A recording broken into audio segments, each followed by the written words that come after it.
కడప జిల్లా బద్వేల్ పట్టణం నెల్లూరు రోడ్లో ఉన్న బాలికల గురుకుల పాఠశాలలో 10వ తరగతి విద్యార్థినిపై ఉపాధ్యాయురాలు చేయి చేసుకుంది.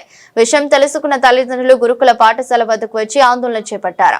మా బంధువులు చనిపోతే స్కూలుకు 2 రోజులు లేటుగా వస్తామని తల్లిదండ్రులు విషయాన్ని చెప్పినా చేయి చేసుకోవడంపై బంధువులు ఆగ్రహం వ్యక్తం చేశారు. మీ తల్లిదండ్రులకు చెప్తావా అని మరలా విద్యార్థినిని కొట్టడంతో స్కూల్ వద్దకు వచ్చిన తల్లిదండ్రులు ఆందోళన చేసి ఉపాధ్యాయురాలపై చర్యలు తీసుకోవాలని ఇన్ఛార్జ్ ప్రిన్సిపల్ కు ఫిర్యాదు చేశారు.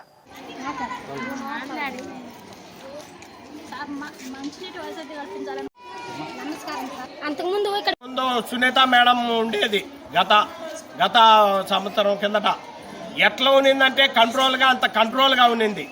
ఈడ అదుపు లేకుండా తయారైంది ఈ స్కూల్లో. ఎవరు అడిచోళ్ళు లేరు. గేట్ కాడకుండా మమ్మల్ని లెక్క చేయడంలా, లెక్క చేయడంలా. పిల్లలకు బాగా లేకున్నా కానీ ఫోన్లు చేయడంలా, ఏదాన్ని పట్టించుకోవడంలా. మరి భోజనం ఎట్లుందా భోజనం కూడా చెక్ చేయమని నేను కోరుతాను. మంచినీళ్ళు కానీ, ఒక తాగే నీరు కానీ, ఒక ఫుడ్లో కానీ ఇవన్నీ కనీసం చెక్ చేయమని నేను విద్యాశాఖ మంత్రి. జలుబులు చేస్తున్నాయి రోజు మళ్ళీ మీ పిల్లలు అది తిని ఇది తిని జలుబులు చేస్తున్నాయని అంటున్నారు. నీళ్ళు వసతి కల్పించాలని, ప్లస్ కోతులు కూడా మంచిగా తోలేయాలని కోరుకుంటున్నాం. మా తెలియదు సార్, పిల్లలు బాగుందంటున్నారు. మేము ఎప్పుడు దాన్ని టేస్ట్ చేయాలి సార్. పిల్లల నుండి తీసేసుకోవడం, తినడము, పిల్లలు ఏదైనా తింటే అవి మీదకి వచ్చి పిల్లల మీద అంటే గొడవ కానీ ఏది కూడా జరగలేదు సార్. ఇప్పుడు ప్రిన్సిపాల్ మేడం కూడా కొంచెం కూడా ఏది కూడా రెస్పెక్ట్ లేదు. అంతకుముందు ప్రిన్సిపాల్ మేడము గేట్ గా నుంచి యువతలకు లేదు, పిల్లలకు కానీ వాళ్ళకి అందరికి కానీ భయం ఉన్నది. ఇప్పుడు అనేది భయం అనే మాటే లేదు సార్. ఒక బాత్రూమ్ కానీ, ఫుడ్ కానీ అన్ని మా పిల్లలకి మాకు నీట్నెస్ భవిష్యత్తు బాగా చూపాలని మేము కోరుకుంటున్నాం సార్. నారాయణ లోకేష్ గారికి ఒక పాపని లేటుగా తీసుకొచ్చిన దానివల్ల ఆ పాపను చెరువు తీసుకున్నాం సార్. ముందు కొట్టింది, మేము గమ్ముగా బయటకు వచ్చేసినాము. మళ్ళీ వెంటనే మళ్ళీ లోపలికి తీసుకుపోయి మళ్ళీ కొట్టింది సార్. ఆ చంప ఈ చంప వాయి కొట్టింది సార్. కొంతమంది అందరూ మేడం కానీ ఇంత ఇరుటు మేము మేడం లేదు.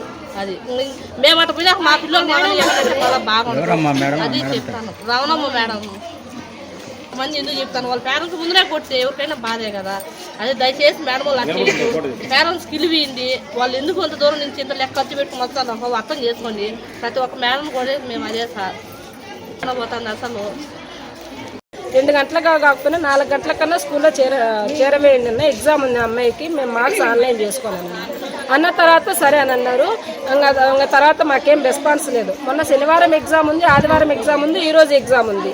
నేను అడిగా ఏమనంటే ఇప్పుడు కూడా వెటకారంగా ఏమైందంటే నేను అడిగా ఇప్పుడు కాల్ చేసినప్పుడు కూడా అన్నారు ఆయన వెటకారంగా కర్మ ఉంది మేడం మాకు అదేనంటే సరేలేన్న కర్మ కూడా అయిపోయినాక తీసుకోనండి. మీకు ఎంత చెప్పినా కూడా మీరు వెటకారంగానే మాట్లాడుతున్నారు. మాత్రం మేమేం చేయాలి, మా బాధ ఎవరికి చెప్పుకోవాలా? మాకు పైనుంచి ప్రెజర్స్ ఉన్నాయి.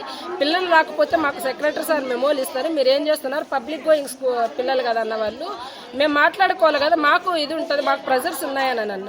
అంటే నేను అర్చన మాట వాస్తవం, అమ్మాయిని ఎందుకు రాలేదు ఎందుకు చేయలేదు అని. ఇంకా దానికి వాళ్ళు నేను చెప్పినాను ఆల్రెడీ పొరపాటు అయిందనే విషయం కూడా నేను చెప్పే వాళ్ళకి. ఇంకా మీ పాప నేనేమనలే, మీ పాప అనను, మీ పాపని ఏం చేయనని కూడా చెప్పాను నేను. అన్న తర్వాత కూడా వాళ్ళు వినకుండా అన్పార్లమెంట్ లాంగ్వేజ్ యూజ్ చేస్తున్నారు.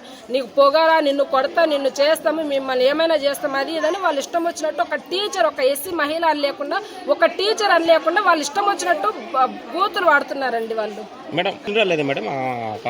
ఫస్ట్ టైం అనేది ఒక చెంపదెబ్బ నేను కొట్టే తర్వాత వాళ్ళు వచ్చి గొడవ వేసుకున్న తర్వాత నేను అరిచి ఎందుకు అంత ఇది చేశారని. వాళ్ళు ఇష్టం వచ్చినట్టు అన్పార్లమెంట్ లాంగ్వేజ్ యూజ్ చేస్తున్నారు. నీకు పొగరా, నిన్ను కొడతాము, నిన్ను దొరుకుతాయని వాళ్ళు ఇష్టం వచ్చినట్టు మాట్లాడుతున్నారు అన్న వాళ్ళు. బద్వేల్ స్కూల్ నుంచి స్టాఫ్ మాట్లాడుతున్నాను. ఇక్కడ నేను ఇన్ఛార్జ్గా వర్క్ చేస్తున్నాను. జరిగిన విషయాన్ని పేరెంట్స్ నా దృష్టికి తీసుకొచ్చినారు. ఆ తర్వాత పిల్లలు కూడా చెప్పినారు ఇట్లా జరిగిందనేసి. ఈ విషయాన్ని నేను మా హైయర్ అథారిటీస్కి చెప్పి మేడం మీద యాక్షన్ తీసుకునే విధంగా చూస్తాను.